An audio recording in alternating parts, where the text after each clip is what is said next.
तो हेलो दोस्तों, मेरा नाम विवेक कुमार और मैं काशी हिंदू विश्वविद्यालय का चतुर्थ वर्ष का छात्र हूँ। तो आप जनरली देखते होंगे जब भी कोई पेरेंट्स कोई स्टूडेंट अपने एजुकेशन को स्टार्ट करता है तो वो असमंजस में रहता है कि अपने बच्चों को हम किस स्कूल में पढ़ाएं, स्कूल कैसा होगा, स्कूल वो सारी सुविधाएं दे पाएंगे कि नहीं कि वो लाइफ में सक्सीड करे। तो काफ़ी सारे लोगों की प्रॉब्लम होती है, उनको देखना पड़ता है कि किस स्कूल में अपने बच्चे को लेके जाए। इसी क्रम में मैंने एक पॉडकास्ट स्टार्ट किया है। जो भी टॉप स्कूल हैं, CHS हो गया, नवोदय हो गया, DAV हो गया, DPS हो गया, वो सभी स्टूडेंट से हम बात करेंगे। वो सभी मेरे कलीग्स हैं, मेरे साथी पढ़ते हैं, डिफरेंट टॉप मोस्ट स्कूल से, इंडिया के टॉप मोस्ट स्कूल से आए हैं और वो अपना बताएंगे लाइफ स्टाइल क्या थी वहाँ की एजुकेशन कैसा था, वहाँ उन्हें एडमिशन कैसे मिली और अभी वर्तमान में क्या है, वो उन स्कूल में उन्होंने क्या क्या दिया, क्या क्या सीखा और आगे वो क्या करने वाले हैं। तो आज के हमारे जो पहले पॉडकास्ट के जो हमारे मित्र हैं, जो गेस्ट हैं हमारे, वो अमन कुमार हैं और ये करेंटली नवोदय विद्यालय से ये पढ़ चुके हैं और BHU में हमारे ये मित्र हैं, हमारे कलीग हैं। तो अमन जी नमस्कार, आप हमारे पॉडकास्ट में आए, अपना इंट्रो दीजिए। मैं अमन कुमार, मैं वर्तमान में चतुर्थ वर्ष बनारस हिंदू विश्वविद्यालय का छात्र हूँ और जो हमारे जो पॉडकास्ट ले रहे हैं ये हमारे मित्र हैं। तो अमन जी, आपका नवोदय विद्यालय में पाठन हुआ है, आपने वहां से पढ़ा है। नवोदय शब्द कि आपको नवोदय में पढ़ना है, ये आपको किसने बताया और इसकी जानकारी कहाँ से मिली? ये नवोदय विद्यालय की जानकारी मतलब जब हम लोग पढ़ते थे कोचिंग वगैरह में, तो कुछ टीचर थे जो घर में आके पढ़ाते थे हम लोग को, ठीक है। तो उन्होंने बताया कि मतलब एक ऐसा स्कूल है जहाँ मतलब फ्री में, मतलब फ्री आपको सारा पढ़ाई लिखाई आपका हो जाएगा और एक अच्छा संस्कार भी दिया जाएगा। तो जब उन्होंने बताया तो फिर हम लोगों ने रुचि दिखाई और उसकी तैयारी की। तो नवोदय का एंट्रेंस एग्जाम आपने कब दिया था? ये मैंने 2011 वर्ष में दिया था और वो मेरा प्रथम प्रयास था और प्रथम प्रयास में ही मैंने वो एंट्रेंस निकाल लिया। चलिए, काफ़ी खुशी हुई कि आपने प्रथम प्रयास में ही निकाला। और दूसरा क्वेश्चन हमारा ये है कि नवोदय विद्यालय के बारे में कुछ बताइए कि वहाँ क्या एडमिशन प्रोसेस है, क्या लाइफ स्टाइल है, कितना फीस लगता है आपका? देखिए, नवोदय विद्यालय का क्या है ना कि एडमिशन फी कुछ नहीं लगता है, सारा चीज फ्री ऑफ कॉस्ट है, सब कुछ मुफ्त। आप ऐसा समझिए, खाना पीना रहना, साबुन वगैरह जो दिया जाता है, जूता कपड़ा सब कुछ फ्री है।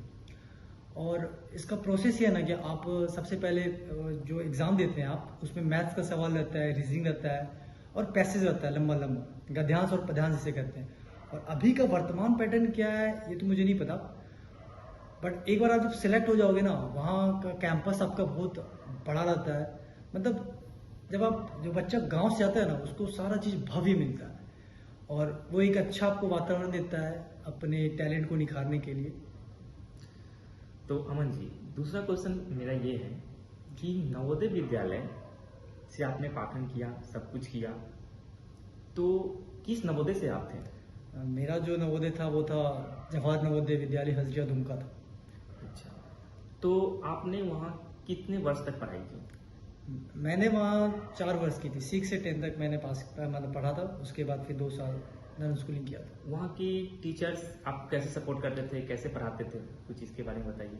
टीचर्स जो थे वहाँ के काफ़ी मतलब फ्रेंडली थे, मिलनसार थे।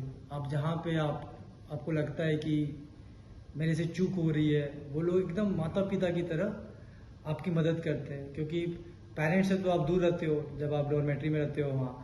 तो वहाँ सारा देखना, आपका तबीयत वगैरह सारा चीज़, मतलब जो हाउस मास्टर है, मतलब जो हमारे टीचर्स हैं वही देखते हैं।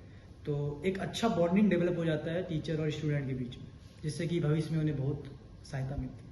जो भी पेरेंट्स और स्टूडेंट्स हमारे वीडियो देख रहे हैं, आपको मैं बताना जाना चाहता हूँ कि हर एक जिला में भारत सरकार की तरफ से ये नवोदय विद्यालय स्थापित किया जाता है और जनरली 100 सीट्स रहते हैं। हर एक वर्ष इसका एंट्रेंस एग्जाम होता है और 6 to 12 की इसमें पढ़ाई की जाती है। जो भी विद्यार्थी इसमें पढ़ते हैं उन्हें फ्री खाना रहना सब कुछ दिया जाता है। तो स्टडी के अलावा आपको स्पोर्ट्स, कल्चरल एक्टिविटी, ये सब कैसी चीजें होती थी जो आपको वहाँ कैसा लगा? स्टडी तो लोग करते ही हैं और स्पोर्ट्स में आप क्या है ना कि अगर आप स्पोर्ट्स में बेहतर कर रहे हो, और मतलब मोस्टली सारा स्पोर्ट्स नवोदय में खेला जाता है, हॉकी वगैरह को छोड़ दिया जाए, पर कुछ नवोदय में ये भी इंक्लूडेड है। तो अगर आप अच्छा खेलोगे तो क्लस्टर, रीजनल, नेशनल, SG5 होता है, उसमें आप अपने टैलेंट को और अच्छी तरीके से निखार सकते हैं, प्रतिभा को, तो जो कि आपको आगे भविष्य में बहुत मदद करता है। और आप जब बेसिक स्टार्ट करते हो ना, वहाँ प्रॉपर टीचर रहते हैं फिजिकल एजुकेशन के, जो आपको पद प्रदर्शक करेंगे कि कैसे आपको आगे बढ़ना है। तो अमन जी, अभी आप बीएचयू जो टॉप मोस्ट यूनिवर्सिटी आप वहाँ हैं, उसमें आपका नवोदय का क्या योगदान रहा? नवोदय का मेरे लाइफ में जो वो सबसे मूल योगदान लगता है ना, कि जब मैं पहले वाले स्कूल में था तो मैं नकल बहुत करता था। मतलब नकल करके आगे बढ़ गया, ये कर लिया, मतलब खुद पे भरोसा उतना नहीं था। लेकिन जब मैं नवोदय में रहा, वहाँ लोगों से मिला, तो एक अलग सा कॉन्फिडेंस आ गया कि मतलब हाँ, कि हम अकेले कुछ कर सकते हैं। तो मेरे लाइफ में मुझे ऐसा लगता है ना कि मैं अपने से सब कुछ कर सकूं, उसके लिए सेल्फ कॉन्फिडेंस जो था वो नवोदय विद्यालय ने मुझे दिया। और स्पोर्ट्स को लेकर के नवोदय विद्यालय में मैं काफ़ी एक्टिव था, तो जिसका मुझे फ़ायदा यहाँ पे देखने को मिलता है। चलिए अमन जी, ये जान के बहुत अच्छा लगा आप नवोदय से पढ़ के इतनी बड़ी यूनिवर्सिटी में हैं। आप आगे का क्या प्लान है आपका, आपने क्या सोचा है? आगे मैं सोचा हूँ कि सिविल सर्विस की तैयारी करूँ और देश की सेवा करूँ। तो अमन, हमने पढ़ाई लिखाई की तो बहुत सारी बातें कर ली, स्पोर्ट्स की बातें कर ली, सब कुछ। अब थोड़ा ये पूछना चाहता हूँ कि आपका यहाँ बहुत सारे लोगों से भी झगड़ा हो चुका है, तो वहाँ क्या था आपका? किसी से मनमुटाव, कभी किसी से मारपीट, कैसा कुछ हुआ है? तो इसके बारे में आप खुल के बता सकते हैं हम लोग दर्शकों को। हाँ, लड़ाई से तो मेरा पुराना नाता रहा है। मतलब हो जाती है लड़ाई, अब करना तो कोई नहीं चाहता है, बट हो जाता है। बट मेरा हिस्ट्री की मैं जहाँ जाता हूँ, मेरा मोस्टली वो लड़ाई होता है। ठीक है। तो इसमें नवोदय ने आपकी क्या हेल्प की?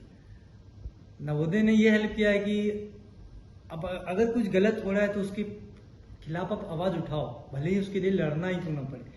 हेल्प ये भी है कि नवोदय की मतलब सबसे मिलजुल के रहना है, लड़ाई झगड़े में कुछ रहा नहीं है, बट न चाहते हुए भी ये हो जाता है। चलिए, एक डीप क्वेश्चन आपसे पूछना चाहूंगा। ऐसा हमारे फेज में भी आता है, हम लोग स्टूडेंट हैं, कोई आपकी महिला मित्र रही है आपकी नवोदय में जिसे आप थोड़ा पसंद करते हो, ऐसा कुछ? महिला मित्र तो कई सारी हैं, पसंद तो करते थे, एक दो थी जिनको पसंद करते थे। हालांकि वो ज़्यादा लंबा चल नहीं पाया, पर ठीक है, पार्ट ऑफ लाइफ।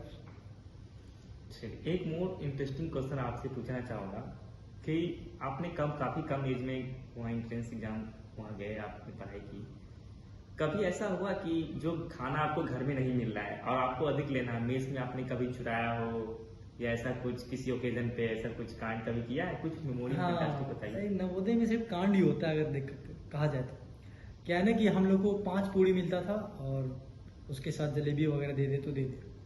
तो अब 5 पूड़ी में इस पेट में क्या ही जाएगा, तो इसलिए हम लोग डबल मारने के लिए दोबारा जाते थे, प्लेट वगैरह धो करके। अब लेकिन वो मेस महाराज जो रहते वो भी तो चालू है भाई, दोबारा देते थे, देख लेता था, तो पूड़ी भी नहीं मिलता था और बेइज्जती अलग करता था। तो ट्राई बहुत किए, कुछ ट्राई पास भी हुआ, कुछ में ज़्यादा फेल ही हो गया, पकड़ा जाता था। चलिए, हमने आपको देखा है, यहाँ पे आपको सक्सेस मिली है काफी इस चीज में। चलिए, नेक्स्ट क्वेश्चन हमारा ये है आपसे कि जनरली क्या होता है कि नवोदय में भी और बाकी सभी स्कूल में हम अपने टीचर्स, प्रोफेसर्स या फिर प्रिंसिपल्स का एक निक नेम रखते हैं। तो ऐसा कुछ मेमोरी आपने कभी किसी टीचर्स को नेम रखा हो, ऐसा कुछ? निक नेम तो नहीं, बट निक नेम तो रहता ही है। कुछ टीचर का तो मैं याद नहीं कर पा रहा, बट एक टीचर थे हमारे फिजिकल एजुकेशन के, वो अगर आप दौड़ नहीं पाओ या कुछ नहीं कर पाओ तो वो कहते थे झोला छाप अगरबत्ती, ये सब कहते थे। ये सब कुछ उनका फनी वर्ड था। और एक जो बायो टीचर थे, उनको हम लोग शैतान के नाम से कहते थे। तो यही सब है, नाम वगैरह रहता था कुछ। और एक टीचर था बगुला, जिसको कहते थे, लंबे था बहुत। यही सब है।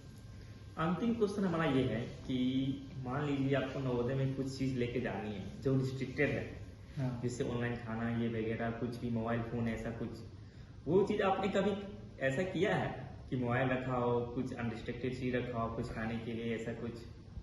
खाने में तो कभी भागा हो? खाने में तो कुछ अनरिस्ट्रिक्टेड नहीं था, बट हाँ, मोबाइल वगैरह सीनियर से जब लेकर के आते थे ना, तो उसको ध्यान से रखना पड़ता था, क्योंकि हाउस मास्टर चेकिंग करते रहते थे वो लोग। 8 बजे 9 बजे के आसपास अचानक से आ जाएंगे, आपका तकिया वगैरह सारा चीज़ उठा के देखेंगे।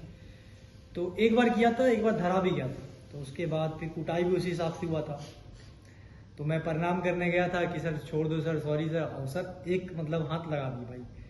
तो ये थोड़ा फनी मोमेंट भी हो गया था। और रेस्ट्रिक्शन में फिर आप कह सकते कि बाउंड्री तरफ करके हम लोग बाहर जाते थे, कभी मूवी देखना रहा या फिर कुछ भी देखना रहा, तो हम लोग घूमने के लिए, पहाड़ वगैरह बहुत था हमारे नवोदय की तरफ, तो हम लोग बाउंड्री पार करके चले जाते थे। तो आप अभी सुन रहे थे अमन कुमार को, जो नवोदय के विद्यालय पढ़ चुके हैं और अभी पीएचयू में हैं।